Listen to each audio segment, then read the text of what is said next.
Imagine a dusty file, stamped top secret, hidden away for over 70 years.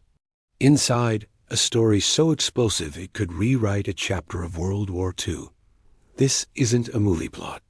This is a real file, recently declassified, and what it contains is absolutely mind-blowing. Today, we're opening that file together. For decades, this document was buried deep within the British National Archives. Locked away under the Official Secrets Act, historians knew of its existence, but its contents were pure speculation. Was it about a failed spy mission? A secret weapon? A conspiracy at the highest levels of government?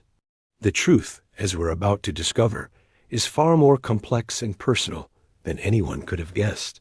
The story begins in 1942, at the height of the war. Europe is in flames, and Britain is fighting for its very survival.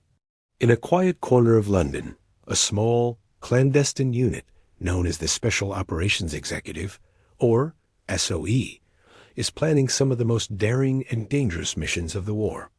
Their agents were a mix of ordinary men and women, trained to be saboteurs, spies, and assassins, dropped behind enemy lines to set Europe ablaze, as Winston Churchill famously put it. This file tells the story of one such agent, codenamed Ariadne.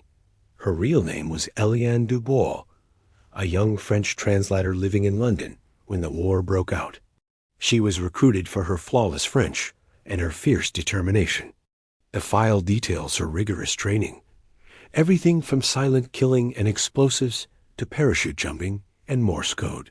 She was being prepared for a mission so critical, it was given the highest priority. Her objective? To infiltrate a high-level German command center in occupied Paris and extract a scientist who held the key to Germany's advanced rocketry program. This was the precursor to the V-2 rockets that would later terrorize London. Capturing him could change the course of the war. The file contains grainy black-and-white photos of Eliane. She doesn't look like a super spy. She looks like a girl next door, with a determined gaze and a subtle smile. But the margins of her training reports are filled with handwritten notes from her instructors. Exceptional courage, resourceful under pressure, a natural leader. They knew she was special. The plan was codenamed Operation Labyrinth. Ariadne Eliane was to be parachuted into a field outside. Paris link up with a local resistance cell, and using a series of forged documents and a carefully constructed cover story, get a job as a secretary inside the German headquarters. It was a classic honey trap scenario, but with a twist. The target wasn't a high-ranking general, but the scientist's unassuming aide, a man who held the keys to the entire facility. The file lays out the plan in excruciating detail, from the forged ration cards to the specific brand of cigarettes she was told to smoke to fit in. On a moonless night in May 1943, Eliane boarded a Halifax bomber and flew towards France. The file includes a transcript of her last radio message before she jumped. "The stars are bright tonight. Tell my mother I love her." Ariadne out. Then silence. For weeks, the SOE waited for her signal. Nothing.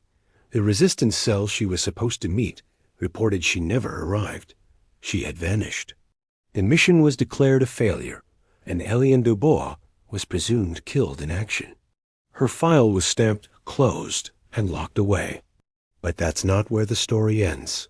This is where it gets truly astonishing. Tucked into a hidden sleeve at the back of the file is a second, much thinner folder. This one wasn't opened until now. It contains a single yellowed letter written in French and a small, tarnished silver locket. The letter was sent to the War Office in 1946, a year after the war ended. It's from a French farmer. He wrote that on that night, in May 1943, he found a woman in a field near his home. Her parachute had malfunctioned.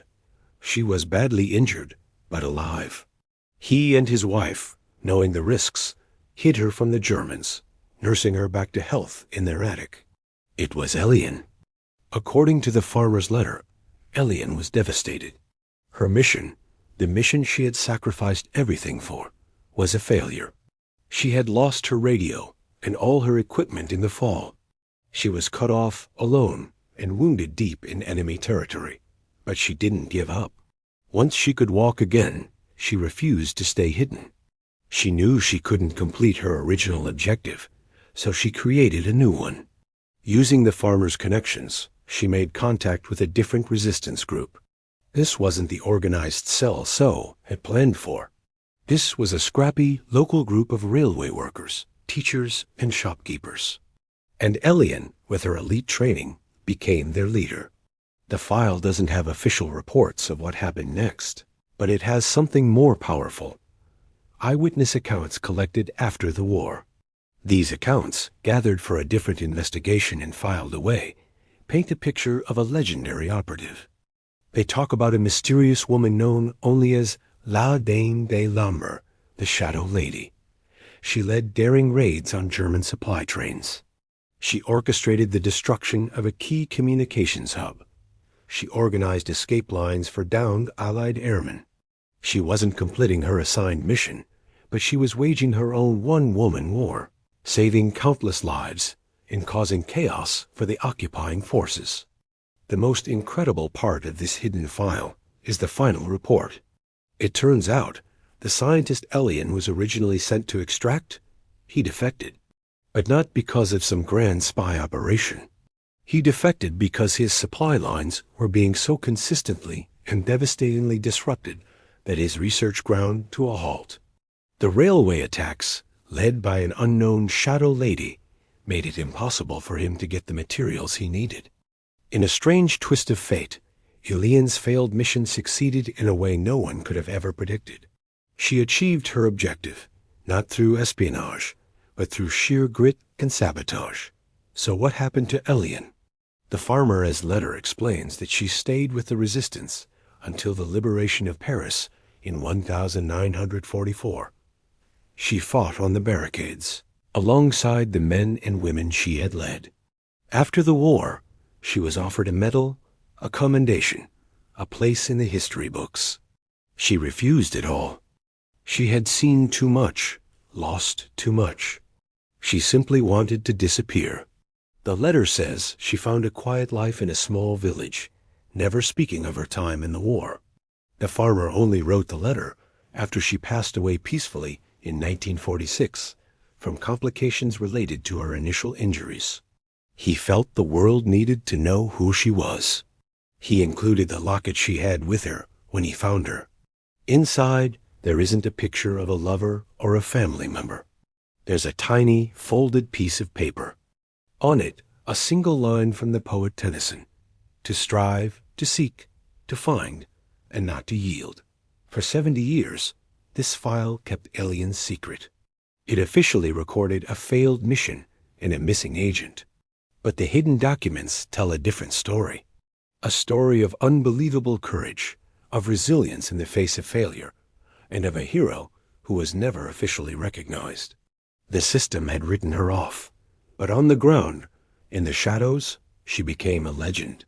This single file reminds us that history isn't just about the grand strategies and famous battles. It's about the countless untold stories of ordinary people who did extraordinary things. Thank you for joining me on this incredible journey into the past. If you found this story as fascinating as I did, make sure to like this video and subscribe to our channel for more hidden histories. We have so many more files to open. See you next time.